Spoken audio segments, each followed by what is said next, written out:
I, Douglas Ducote, an American patriot by the grace of God, do solemnly swear to support and defend the Constitution of the United States of America from enemies foreign and especially domestic.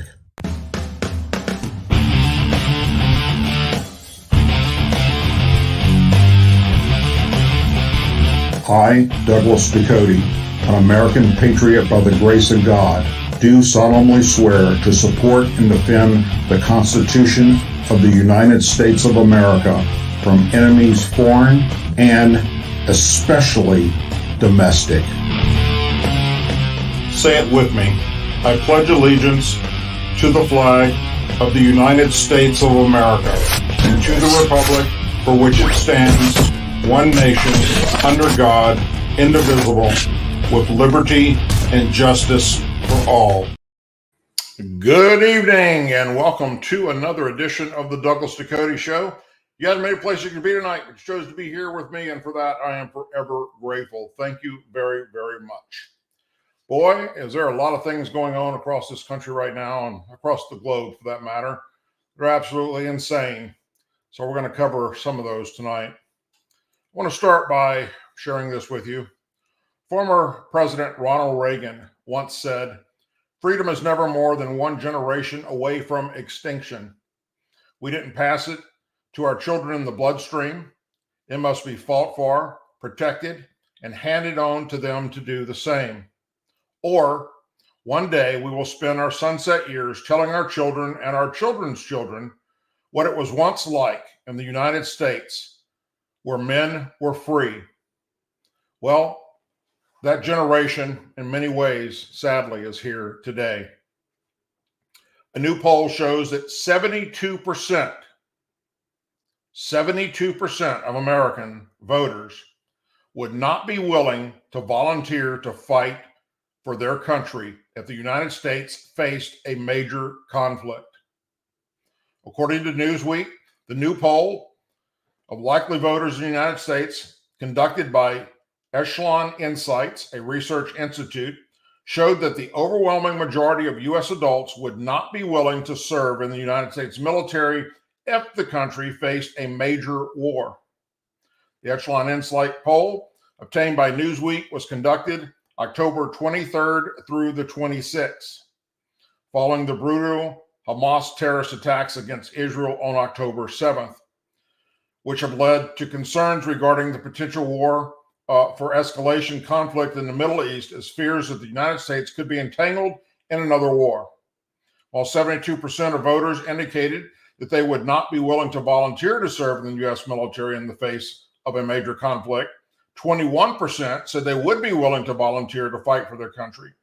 Roughly 7% of voters answered they were not sure whether or not they would be willing to fight for the United States. Tom Shergott, a former Navy attack submarine commander and senior fellow at the Center for American Security, New American Security, told Newsweek that the recent poll results required additional context. I'm very skeptical of that being accurate because I think the why you're in a war can dramatically change the answer to that question, he said. "I was in the military before 9/11. I got a lot of society, didn't really think about the military very much before then." David Houston, CEO of Military Recruiting Experts, told Newsweek that an overview of American history shows that U.S. citizens need to be convinced to get into war. He concentrated how Americans required a reason to support the Vietnam War, while the Afghanistan War was immediately and wide support because something happened to our country. Houston added, "If we are convinced that it's something that we need to do, Americans generally will do it. Less people joining is another matter, and it's very complex." A Daily Mail poll released earlier last month that was conducted by JL Partners showed that 64% of likely voters were willing to die defending the United States in the event of an invasion. However, the poll showed that 30% of Americans aged 18 to 29 would rather surrender than die fighting for the United States. The Daily Mail poll also showed that only 46% of Democrats would be willing to fight and die for their country. In addition to fewer Americans being willing to fight for their country, a Gallup poll conducted in June showed that confidence in the U.S. military dropped to roughly 60%, which represents the lowest confidence in the military since 1997. The poll marked the 6th consecutive year of decline for confidence in the United States military. Well, look, we have an all-volunteer military, which is wonderful, and I think that's the way it should stay, because we don't need to be forcing a bunch of little half-bees and those that sit behind and play combat warrior on their computer games and shit like that to be running around trying to do anything for this country, for that matter. But I would like to believe, in the event of an invasion of our homeland, that everyone would be willing to pick up arms to help fight off that invasion.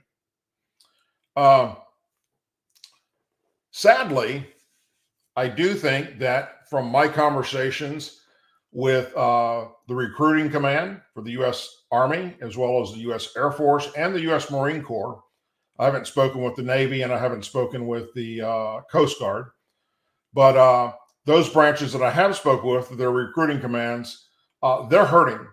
They're hurting really, really bad trying to get good recruits.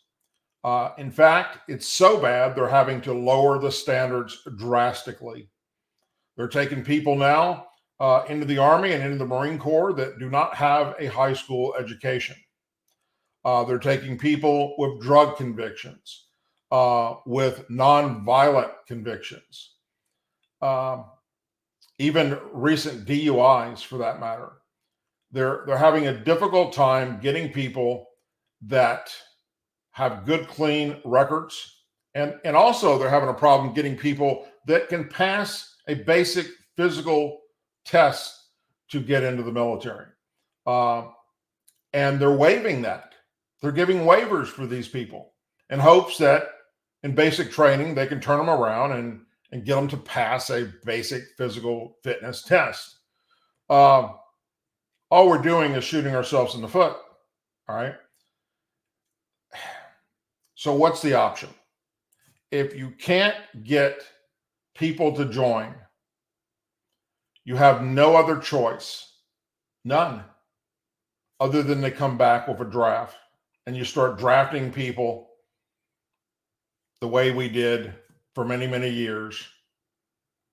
That, of course, stopped after the Vietnam War. Now, I, for one, do not want to see that happen.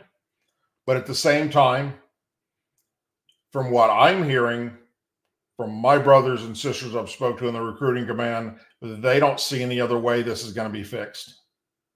So when you recruit people via no choice, you have to join, you're going to get less desirables. You're going to get people of all walks of life and people that you wouldn't want in the military to start with. So, and we saw that in past wars. So it's going to be very difficult to weed through this as we move forward in society, as we move forward in time, and as we go about dealing with other conflicts that we will be faced with in the near future, and many that we're actually faced with right now. So anyhow, that's just something to keep in the back of your head. Democrats, along with some Republicans, blocked efforts to impeach Department of Homeland Security Secretary Mayorkas. Mayorkas has faced increased impeachment calls over his handling of the border crisis. House Democrats, with the help of a small group of Republicans, yesterday successfully blocked an effort led by Representative Taylor Greene to impeach Homeland Security Secretary Alejandro Mayorkas in a straight up or down vote. The final vote tally was 209 to 201, with 8 Republicans joining all Democrats in support of the latter party motion to stop that floor vote and instead refer the impeachment resolution introduced by Greene to the House Homeland Security's committee. 24 members, 12 Democrats and 12 Republicans, did not vote on the measure at all.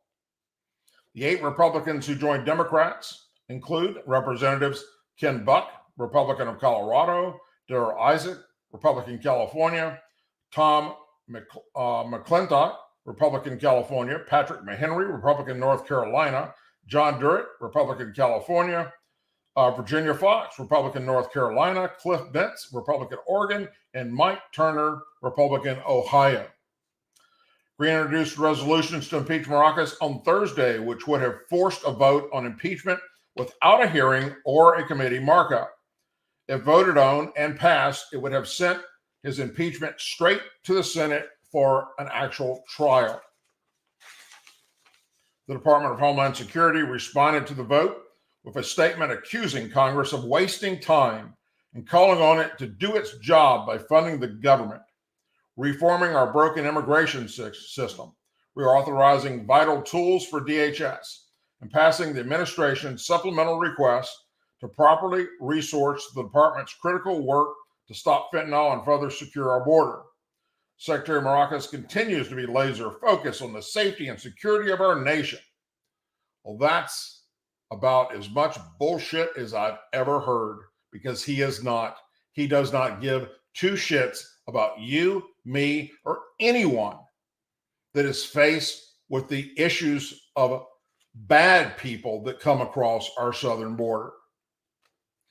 This baseless attack is completely without merit and a harmful distraction from our critical national security priorities, the statement read. Mayorkas has faced increased calls for his impeachment over the past year concerning his handling of the border crisis. At the same time, Republican lawmakers have repeatedly raised concerns about the risk to national security and border safety posed with the numbers of illegal immigrants invading overwhelm Border Patrol agents aimed at crisis. Under Mayorkas' migrant encounter at the southern border hit an all-time record in September with a massive 260,000 encounters as border officials continue to struggle to cope with the large influx. Last month, Mayorkas himself confirmed in a House hearing that over 600,000 illegal immigrants evaded law enforcement at the southern border during fiscal year 2023. So, look, I've said it once, I'll say it again, and I'll say it a million times. I, for one, welcome anyone into our country with open arms. So do conservatives and Republicans. What we do not welcome with open arms is those attempting to come here illegally and not going through the proper channels. Now, if they're women with their children and their children are young and they're trying to escape the horrible things that are happening to them in their southern countries or Mexico, there should be an exception to that. Bring them in, put them somewhere to keep them safe, let them go through the process of becoming an American citizen or applying for citizenship. But the rest of these people coming across the border, especially those that we know are being sent via the cartel, drug trafficking, sex, human trafficking of women and children, and even young boys, MS-13 gang members and many other type gang members, no, that must be stopped. They must be turned around and deported immediately. We do not have places in this country for those that are criminals, and they're being caught all the time. But sadly, many more are getting through the cracks, as the secretary himself admitted, and are getting through undetected. And sadly, more angel families will be added to our communities. And if you don't know what angel families are, please look that up. It's very important that you understand who they are and how they got that title. Continuing on about blocking stuff, Senate Democrats blocked a standalone Israel aid package led by Senator Roger Marshall, Republican of Kansas, today, as a matter of fact, after a lengthy debate on the chamber floor. Marshall sought unanimous consent for the House version of the package, which passed the lower chamber with bipartisan support on November 2nd and would earmark $14.3 billion reallocated for funds meant for the IRS in Biden's Inflation Reduction Act. Senators Marshall, Ted Cruz, J.D. Vance, and Mike Lee introduced the Senate version last month, but Democrats shot down the effort because the package does not include aid to Ukraine. A handful of Republican senators urged the two emergency aid packages should be split up and voted on separately, and they should. Adding all kinds of other stuff to bills, adding pork, is a problem we have in our Congress, and it needs to stop. When it comes to something like this, it needs to be a straight up and down vote on just that subject. Though they spend 3/4 of the time telling us why we should fund Ukraine, no one will stand up and say we should not fund Israel now, Marshall said Tuesday in a press conference. No one has an argument for that. They seem to be allergic to the word Israel. Bringing the Ukraine funding to the floor, let's vote on that. Marshall has been leading the charge against President Biden's supplemental request to fund Israel, Ukraine, Taiwan, and border security in one package. Instead, he's urging senators to rescind their support for the package and focus on each issue individually. A majority of the GOP conference favors Israel's aid, but remains divided on Ukraine support. Senate Minority Leader Mitch McConnell has previously voiced his support for a combined aid package.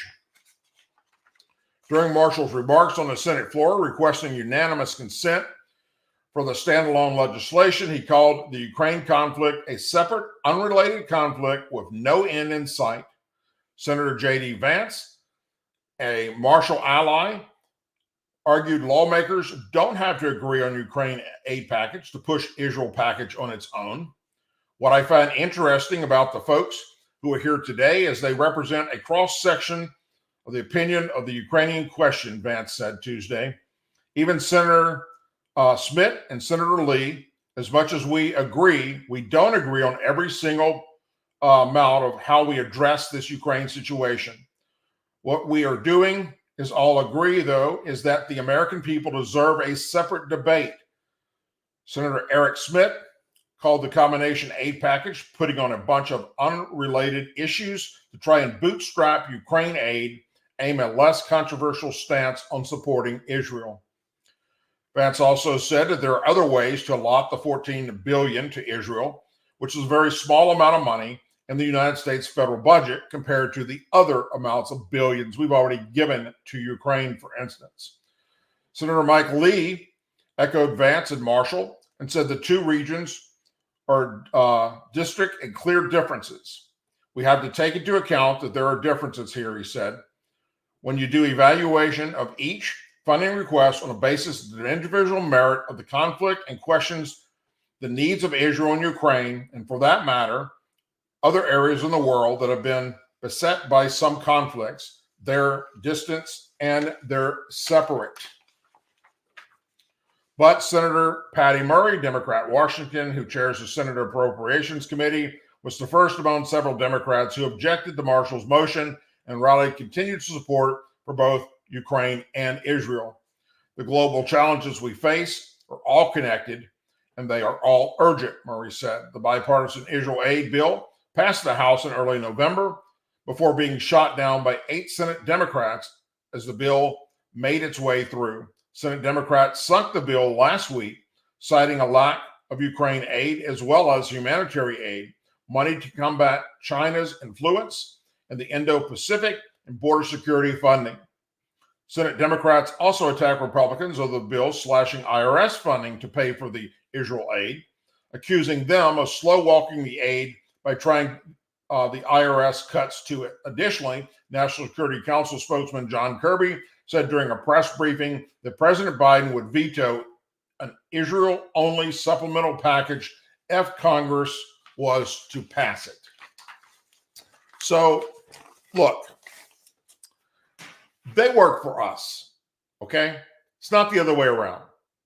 They work for we the people. And it's up to we the people to hold them accountable.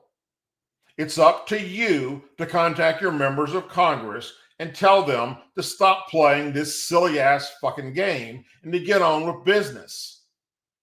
It is up to us to tell them how we want them to do this. It's simple. Stop adding pork and other projects to bills. Come up with something, for Christ's sake, and stick to just that issue. But no, they want to hide in all kinds of other crap. And then when somebody says, no, I'm not voting on it, then depending on what it is, they get looked at as, oh, somebody that's anti-military or anti-veteran. We've seen that done a million times, where there comes something in front of the House to be voted on to give military members a pay raise, for instance. And they slide other shit in there, like protecting the koala bear or the spotted owl or some kind of species that's endangered with millions of dollars. And they go, wait a minute, no, we want to give the military a raise or we want to help veterans out, but we don't want all this other shit. We don't want, tampon machines to be put in boys' bathrooms in fucking high schools, Nancy Pelosi. All right? No, we're not going to give you the hundreds of thousands of dollars you want for that.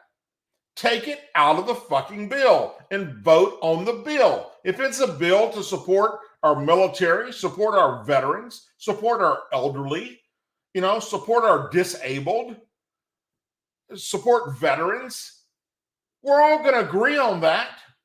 Who the hell isn't? Well, maybe Ilhan Omar or Rashid Tlaib wouldn't. Okay, but that's another story. They don't even need to be in our Congress. But the point is, stop putting these bills forward with a whole bunch of shit hidden in them and just put forward what you need and what we want. And guess what? There'll be a whole lot more bipartisan support happening instead of all this infighting that takes place. Remember, they work for us, and it is up to each of us to contact our representatives and explain how shit is supposed to work.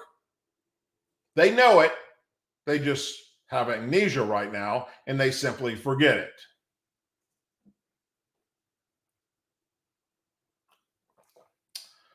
"400 government officials from 40 departments and agencies within President Biden's administration have signed a letter opposing the president's handling of the Israel-Hamas war and demanding a ceasefire. The letter was sent out this morning, first reported by the New York Times. Includes officials from the State Department, inside the White House itself, National Security Council, and the Justice Department. Now, here's the bigger thing. The signatures of that letter remain anonymous to protect against professional retaliation. Well, isn't that some cheap ass shit right there? What's wrong with you people? 400 of you, and you're too ashamed to say what you feel? What kind of crap is that? Come on, tell us how you feel. If you hate Israel, join Rashid Tlaib and Ilhan Omar and AOC. Come on, let your constituents know that you want to see Hamas kill everybody in Israel and you don't want to support them for military aid. Come on, be man enough or woman enough. Put your big boy pants on, for crying out loud. Show the world who you really are. But no, y'all chose not to allow that to be released because you don't want your constituents to know that you want to see Israel wiped off the face of the fucking earth by a terrorist organization. Isn't that some un-American shit right there? We call on President Biden to urgently demand a ceasefire, the letter says, and to call for de-escalation of the current conflict by securing the immediate release of the hostages and detain Palestinians and restore of water, fuel, electricity, and other basic services, and the passage of adequate humanitarian aid to the Gaza Strip, the letter reads in part. Now, we already know what's happening to the aid that's going in there. We've already got people on the ground that have videoed it and are reporting on it. It's going into the hands of Hamas. They're taking it from the Palestinians. Hamas has refused the fuel and electricity that's being offered by Israel because it's Israel that's offering it. So therefore, without fuel, without electricity, once again, you're allowing Hamas, a terrorist organization, to control your country. It's time you get off your fucking ass and you take up arms and you slaughter those motherfuckers. They should have never been allowed to be there in the first place. Come on, man. And then now we've got these dumbass members of government that want to spew this bullshit. Biden and other Western leaders have pushed back on calls for a ceasefire in Gaza, arguing it would only serve to benefit Hamas terrorists, which is true. Biden's administration has instead pushed for humanitarian pauses in the fighting, which Israel has agreed to. The White House has yet to respond to this letter. Of course, they just got it today. So far, French President Emmanuel Macron is the only major Western leader to call for Israel to implement a ceasefire. And of course so, because he's a fucking pussy. The French, Jesus Christ. The deferment within Biden's administration mirrors fractions within the Democrat Party regarding the Israel-Hamas conflict. Several radical progressives within Biden's party have decried Israel as an apparent state and urged the war in Gaza is a genocide against Palestinians. Representative Rashid Tlaib faced a public rebuke from the House of Representatives for her comments on Israel last week. Israel's war against Hamas is coming to a head this week as Israel forces surround Al-Shifa Hospital, the largest medical facility in the Gaza Strip. Israel says Hamas has entrenched its headquarters beneath the hospital because they hide behind human shields, because the human shields allow them to do it.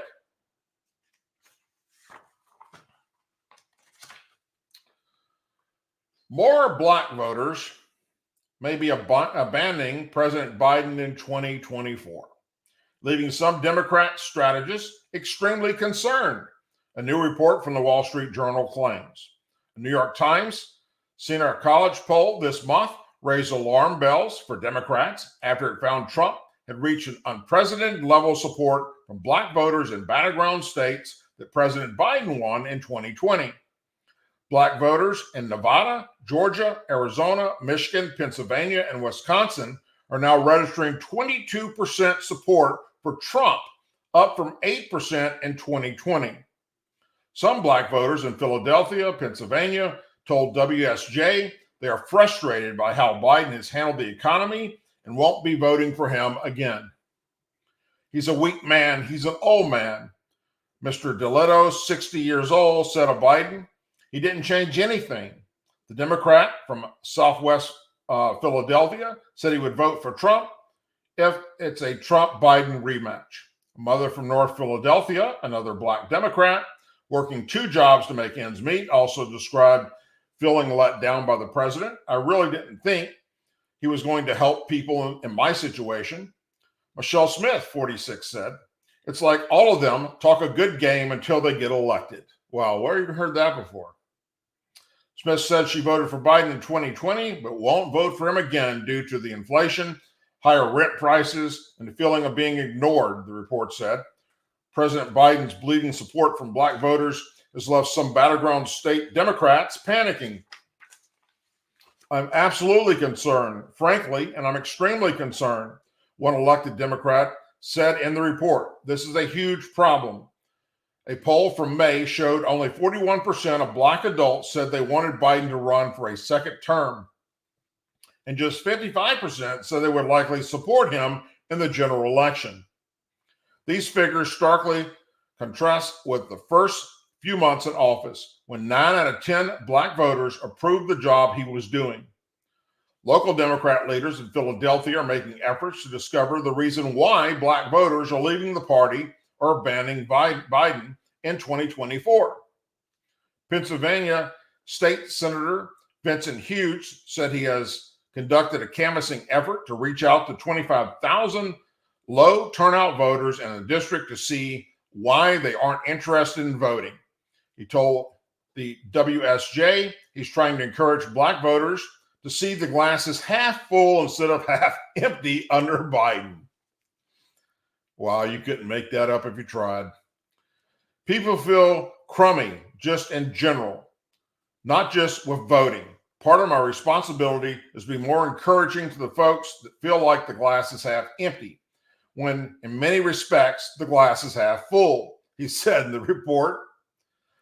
Biden Deputy Campaign Manager Quentin Fulks said the president's re-election campaign was making an early investment into black communities than has ever been done before, and was making a concerted effort to attract voters to Biden rather than just boost turnout. Biden campaign official recently blamed the financial problems many Americans are facing on a brick wall of MAGA extremists. That's precisely why we need another 4 years of Biden to continue to finish the job, right? I think it's important, too, that the president, of course, wants to get all of this done. But we have to be honest about the brick wall of MAGA extremists that we're continuing to run into when we're trying to get things done for the American people. Biden campaign official Michael Taylor told CNN's Victor Blackwell on First of All with Victor Blackwell this past Saturday. So once again, we're blaming everybody else for the problems, and nobody's taking responsibility for their actions, and it's Trump's fault, and it's Trump's supporters' fault. I'm sorry, but the last I checked, MAGA voters, how do we block shit? How are we blocking what Biden's doing? Please, somebody help me understand that. The House now is Republican, but guess what? Half the Republicans up there aren't Republicans. They're fucking part of the problem, part of the swamp. They're helping Biden out, for crying out loud. I just got through reading that to you. But yet, they want to blame everybody but where the finger needs to be pointed. Look, come up with a solution to fix the problems, or don't point fingers. It's that simple. A U.S. federal court has rejected a Pennsylvania township's ban on the thin blue line flag as unconstitutional. Township leaders claimed the thin blue line American flag was creating distrust in the community and that it's racist. The Springfield Township, about 15 miles from Philadelphia, argued the use of the flag was creating discontent and distrust in the community against the police. However, U.S. District Judge Karen Marston ruled the ban restricts the free speech of public employees under the First Amendment.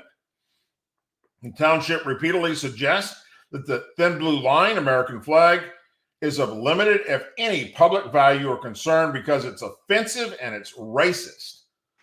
Marston wrote in the court opinion, but as the court previously told the township, the First Amendment protects speech even when it's considered offensive. Wally Zimlong, an attorney representing the police officers, said the court's ruling was a vindication of his client's claims. It was a resounding win for the First Amendment and free speech, he said. It showed once again that the government cannot engage in a viewpoint of discrimination based upon messages it disagrees with or finds offensive. Tensions over the flag began when the city police union voted in 2021 to incorporate the flag into its actual logo. Several township commissioners opposed the move because the flag had become associated with Blue Lives Matter, which has been used by police supporters in response to Black Lives Matter.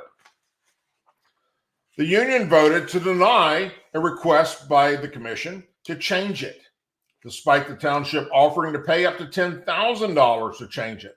Last year, the township's attorney sent a cease and desist letter to the union. The letter said the use of the flag and the union's logo unnecessarily makes the ongoing conflict between police officers and the communities they serve worse, and directs the union to stop using the flag or remove Springfield Township from its name.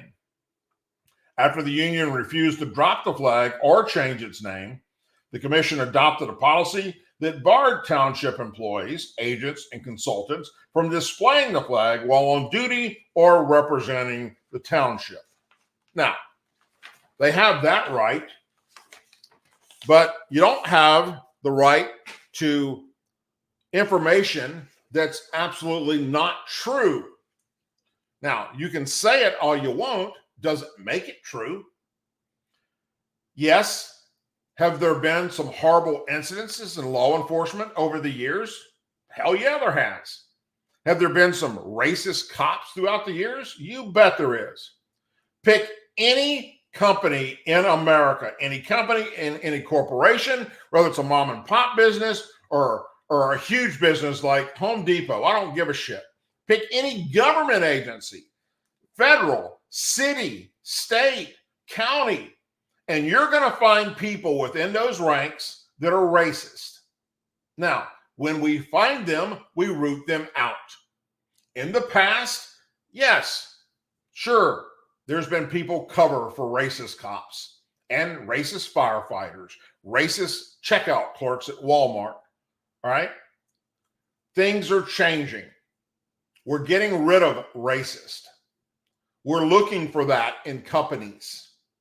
There's this program in every major corporation now to make sure everybody's treated equally. And there isn't racism, whether it's against Black people or members of the LGBT community. All right? That is happening. That is an ongoing issue. Now, to paint a few bad apples is all cops wake up every morning when the first thing out of their mind is, or they think of is, how many young Black youth can I go out and assassinate today, is absolutely not true. It all goes back to the bullshit that we watched happen with Colin Kaepernick, that we watched happen with up in Ferguson with Michael Brown, the hands up, don't shoot. It was all a lie. It wasn't true. And yet we still have people pushing that false narrative. Even though it was proven that it was false by local Ferguson district attorneys, by the state district attorneys, by the investigations that were done by them, investigations done by law enforcement, investigation done by the FBI, which at the time was headed by a Democrat and Black, by the Department of Justice. Eric Holder, last time I checked, he was a Black man, and he even said this was false. It wasn't true. And yet we still have people in Congress, especially in the Black Congress, in the Black caucus in Congress, Maxine Waters comes to mind, still preaching this hands up, don't shoot bullshit and saying that all cops are racist. It's insane. What you've done is you painted a target on police officers' backs. And cops are quitting, just like in the military, okay? We can't get people to join up to be cops anymore because they see what's happening to the current cops. They're being shot and assassinated and gunned down in the streets. So what's going to happen when we don't have enough cops? Who the fuck are you going to call? Dial 911 for what? Well, guess what? We're going to go back to the old Wild West days. If you ain't got a handgun, you ain't got a way to protect your family, guess you're all going to die or get robbed, because that's where we're headed with this silliness. You find a racist cop, we get rid of their ass. But you don't say that because one acted this way, the whole fucking department's racist. You don't do that with any other organization, any other business where the exact same shit is happening. Now, are they killing people? No, obviously at Walmart, they're not putting a knee on somebody's neck, all right, which we saw take place. And then that painted a wide brush of all cops being racist as well. It added gasoline to the fire. And that's sad. And it's horrible. And those things should never, ever have taken place and happened. But they got charged. And they went away. And since then, we found out a lot of other things that have come out, haven't we, since the trial? For instance, it wasn't the knee to the neck that killed him. But no, they're not going to report on that, are they? Nah, not at all. Aimed the ongoing debate on gun control in the United States, a recent Gallup poll found that 49% of Democrats support a ban on all handguns, representing a notable divergence from the national consensus based on the poll, which largely opposes a handgun ban. Gallup recent survey showed that 56% of all Americans advocate for stricter laws on firearm sales, which is a notable decline from previous decades.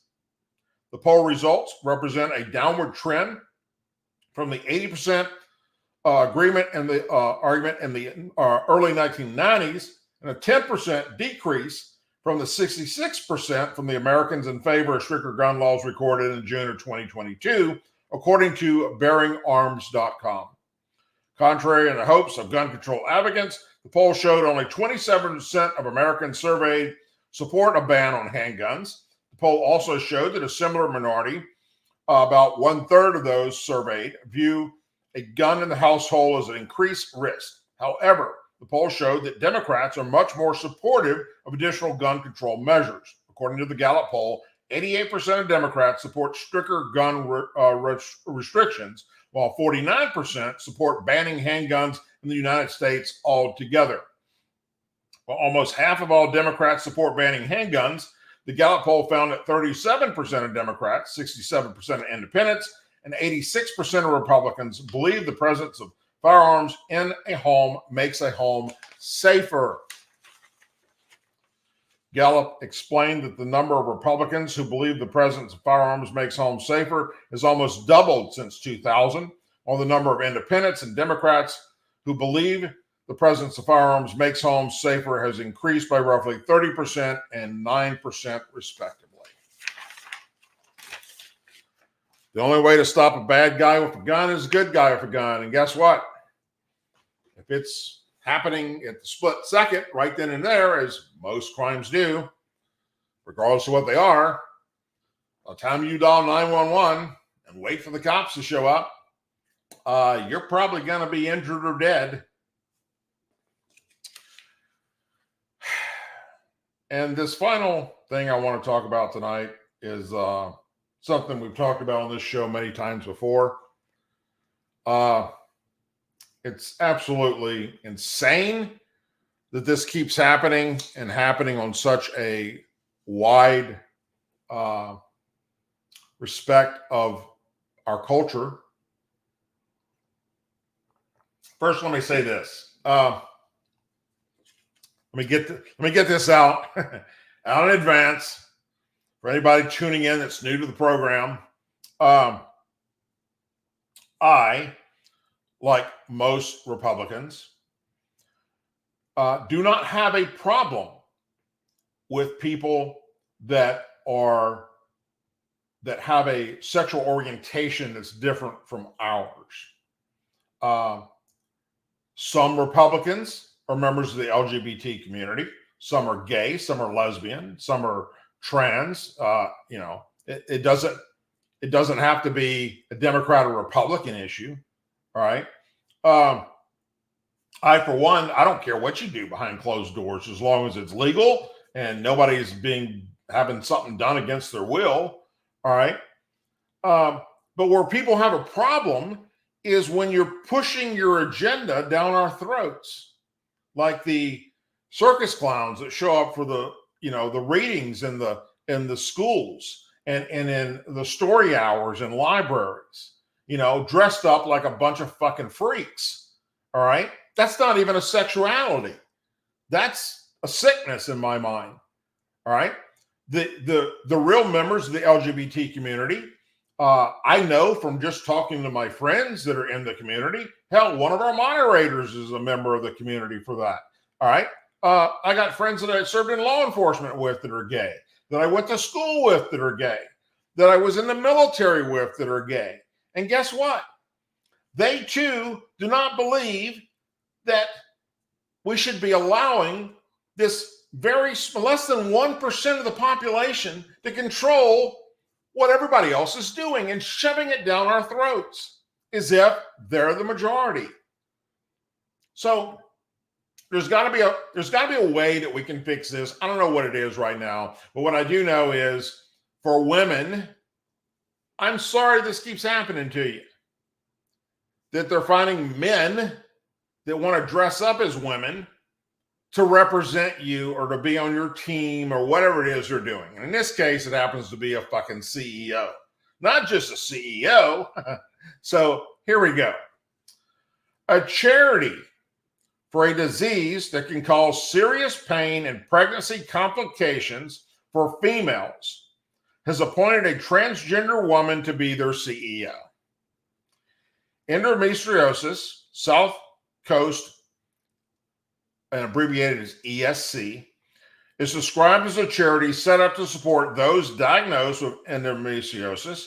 The disease occurs when tissue similar to the lining of the uterus grows outside the uterus or into the muscle wall itself. The charity announced that Steph Richards, a transgender woman who uses she, her pronouns, was named the new CEO of the charity. The announcement includes a picture of Richards alongside a quote that read, "Isn't it ridiculous that I've got to be in my 40s before any medical professional even mentioned endometriosis?"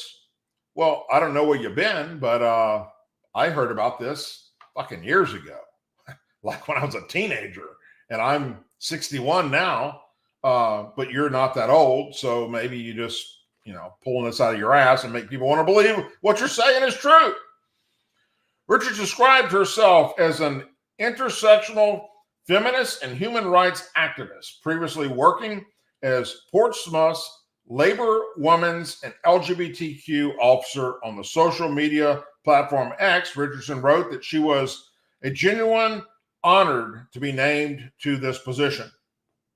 My mission will be to oversee the charity's everyday running, raise awareness of endometriosis, and raise the profile for ESC, Richardson said.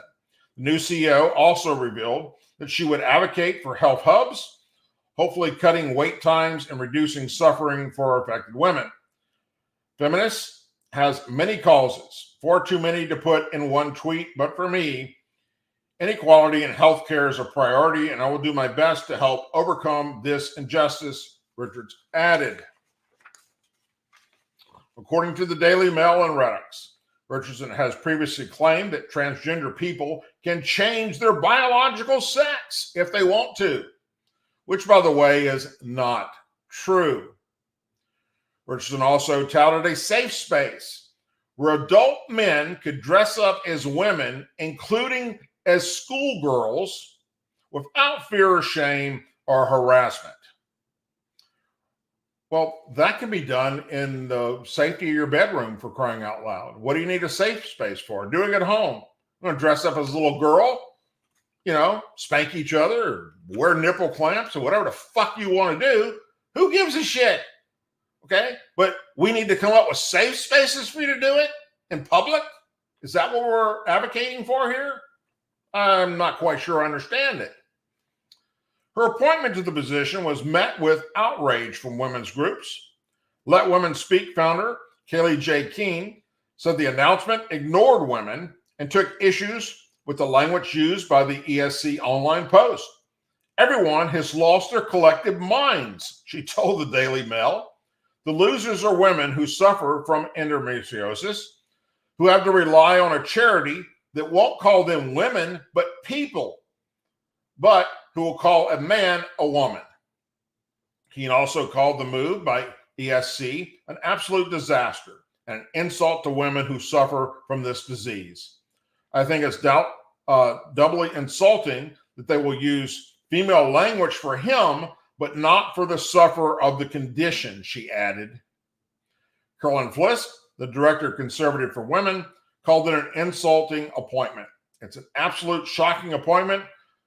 There's just disbelief and despair among the entire community, she said. On social media, feminist author Millie Hill questioned how the appointment differed from a case in Scotland where a man was appointed the country's first period dignity officer. That's right. A man was put in a position to talk about girls having their periods. When a male person was appointed as period office in Scotland, there was an outcry, and eventually he was removed from the position. How is this any different? Hill asked. Richardson responded to her ex writing, well, at M. Hill, I was researching issues around pregnancy and women's health well over 2 decades ago. Well, does that make you fucking qualified to do this? No. You can't have endometriosis. You can't have women disease. You don't have women parts. You don't have the right chromosome. You're a fucking dude. I don't care how if you want to identify as a woman, identify as a woman. Nobody cares.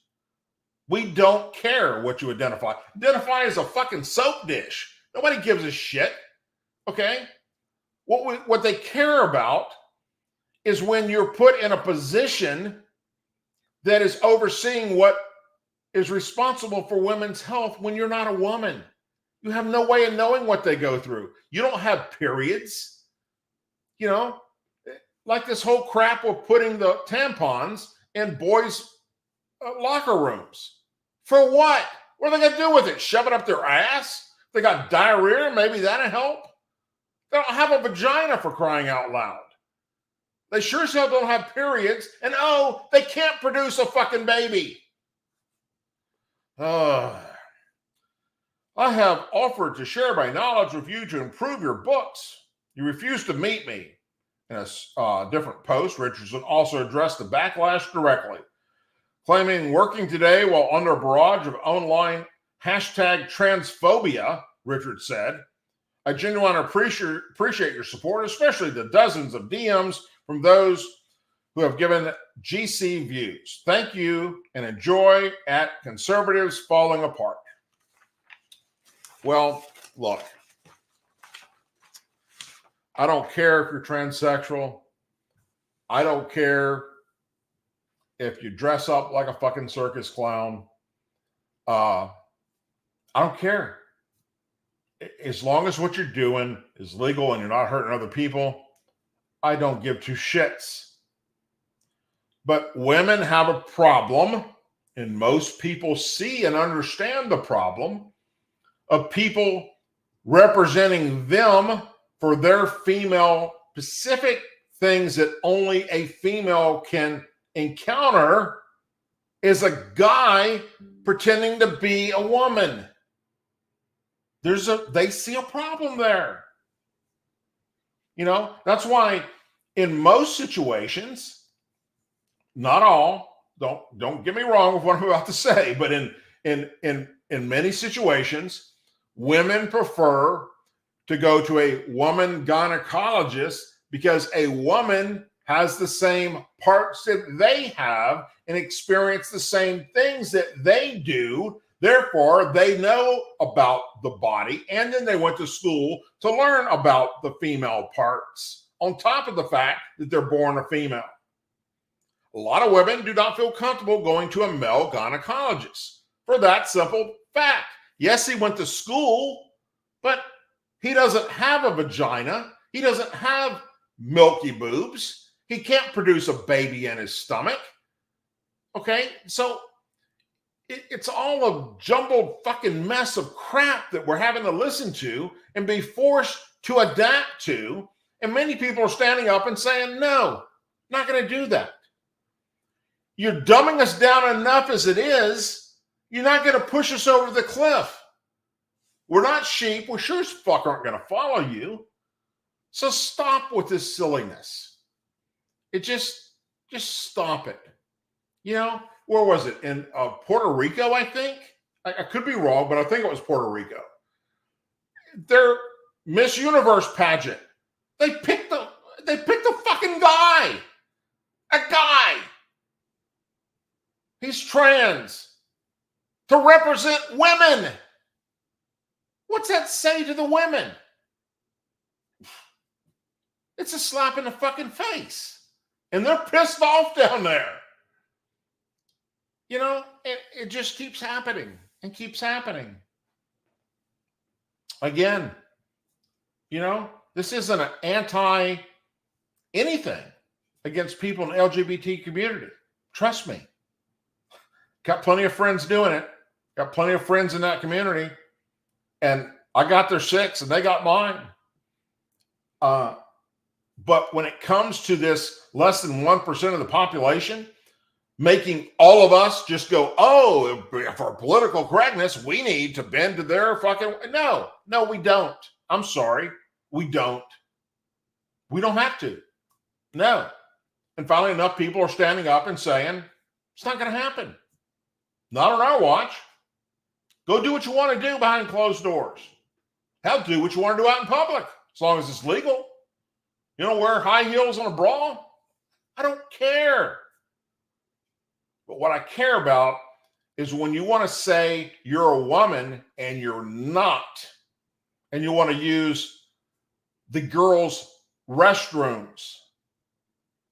You want to, you know, how's that stopping from sexual predators? We already know there's been people arrested that are sexual predators dressing up as women to use the women's restrooms, and incidents that have happened and occurred. I've shared them right here with you on this show. It's horrible. You know, is it happening every day? Probably not. But how many times does it take for somebody to go, this isn't right? One woman getting raped or one little girl being molested by a guy dressed up as a girl? One's enough. It's like saying, oh, well, we only caught 1 or 2 terrorists coming across the border. There's not 50 coming across a day. Fucking 1 is enough for a bad, bad day. So we need to put a little bit of common sense into what the fuck we're doing. Because right now there isn't any. All the way up the 1600 Pennsylvania Avenue, Republicans and Democrats. They're walking around like a bunch of fucking idiots. And they're not representing we the people. And that needs to change. And it can change with you. It can change with you voting by getting friends and family to understand the real issues and to do their homework. And for God's sake, when you do your homework, don't listen to MSNBC. That is as far left of the pendulum as you can possibly get. If you want to watch CNN, fine. You want to watch Fox News, fine. Guess what? They both are full of shit 90% of the time. Fox News leans heavy far right, although recently they're starting to sound like CNN, and CNN leans heavy left. So follow that in the middle and look at all the different other options you have out there and pay attention and understand what's happening all across this country. And I will continue to do my best to bring you the information that affects we the people and you, the American patriots of this country. Folks, you had many places to be tonight. You chose to be here with me, and for that, I am forever grateful. Thank you very, very much. If you haven't already done so, please subscribe to the channel, share it with your family and friends, tell people about the show. Also, in the description of this video, once it becomes a regular video and the show's over with, and in all my videos and all my shows, in the description, you can see the other locations you can follow me, as well as a link to all the stories that I talk about right there in the description, where you can find them yourself and read what I just shared with you. Of course, I added my additional ad lib and my personal opinion. Anyway, thank you very much. Hope you will join me again on Thursday night right here.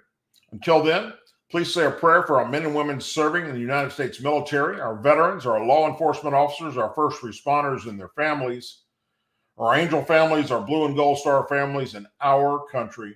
May God bless the United States of America. May God bless each and every one of you. Take care, everyone, and I'll see you soon. Good night.